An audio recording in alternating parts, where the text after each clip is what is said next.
It was to be merely another heated argument in the National Assembly. MPs were preparing themselves for wordplay, policy debate, and possibly a couple of personal barbs that normally define South African parliamentary proceedings. No one expected, however, what Gayton McKenzie, the fiery politician and Patriotic Alliance leader, would unleash that day. Standing tall, fierce, and unapologetically outspoken, McKenzie stood up and publicly said what many of the opposition had only ever whispered behind closed doors: Ramaphosa must be arrested. Enough is enough. The words sliced through the chamber like lightning, shocking MPs into alertness. We cannot construct a new South Africa on the ashes of corruption, betrayal, and lies, McKenzie went on, his voice ringing off the walls. The response was immediate. ANC benches burst into a cacophony of shock, outrage, and stunned silence. Some MPs yelled McKenzie down, calling on him to retract his words. Others sat rooted to the spot as if the air had been punched out of the room. In moments, order disintegrated and Parliament descended into sheer pandemonium. McKenzie's dramatic call for Ramaphosa's arrest was not uninformed. His call came after weeks of growing pressure on the president following a succession of leaked documents and legal rumors that accused Ramaphosa of being involved in shady financial transactions, constitutional abuses, and the scandalous Farm affair, a controversy surrounding undeclared foreign currency reportedly stashed on the president's private game farm. But what turned the brewing political matter into outright explosion was the latest confirmation of an international inquiry into Ramaphosa's overseas activities. The investigation, it is said, is focused on undeclared assets, offshore financial flows, and potential money laundering operations that could bring the incumbent head of state into grave wrongdoing. According to McKenzie, he has first-hand access to proof implicating Ramaphosa in offshore deals and clandestine bank accounts. These are allegations the presidency has either dismissed or totally avoided, instead seeking solace in technicalities and political grandstanding. The people of South Africa deserve better, McKenzie bellowed. They deserve a leader who is not evading arrest warrants or seeking cover behind executive privilege. His sentiments rang well outside Parliament, spilling into the public arena like a wildfire. The immediate effect was felt most intensely within the African National Congress itself. Weakened already for years by internal factional fighting, corruption scandals, and eroding public confidence, the ANC was suddenly plunged into full-blown crisis mode. In reaction to McKenzie's appeal, the division within the governing party opened up significantly. Some of Ramaphosa's senior ANC colleagues quietly conceded that the president's increasing court troubles were starting to become a political liability.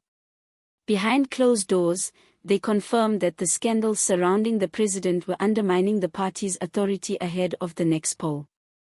Others came to his defense, branding McKenzie's comments treasonous, unfounded, and near political opportunism aimed at destabilizing the ANC's hold on power. This internal division within the ANC is not merely ideological, it is strategic, regional, and generational.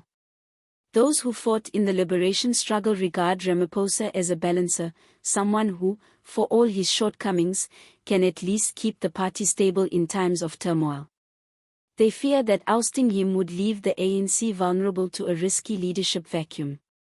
Young, reform-oriented MPs, though, are growing restless.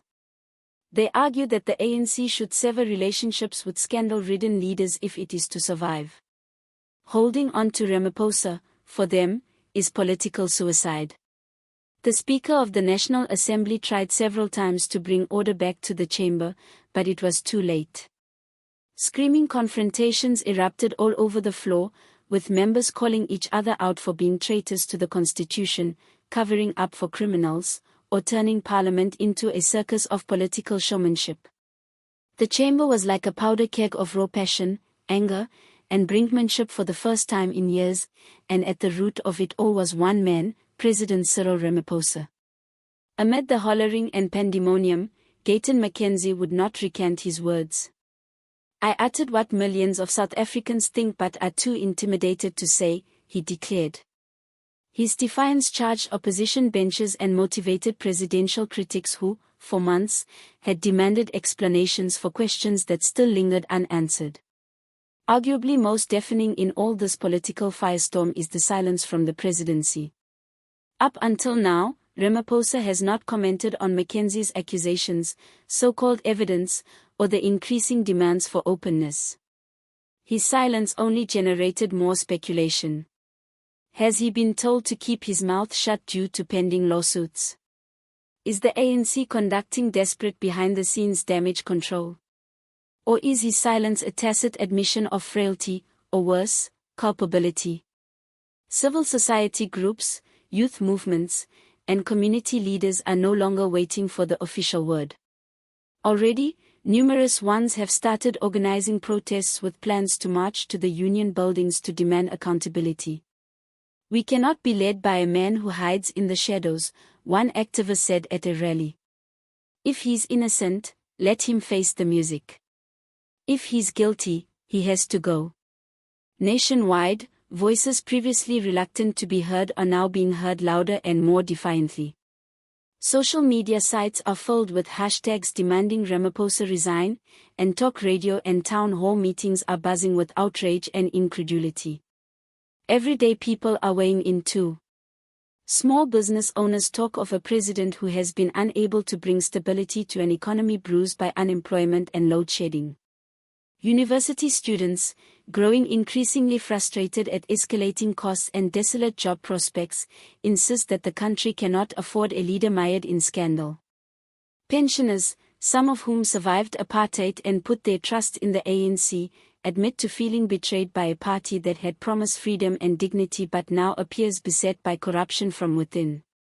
Whether they back Ramaphosa or not, South Africans are seeking answers. People are asking tougher questions, no longer accepting silence, and demanding accountability from the powerful. The public court is in session, and this time, perhaps there is nowhere to hide for those at the top. This is still a developing story, and what we've seen so far is only the beginning. More statements will come, more denials will follow, and more political spin will flood the airwaves.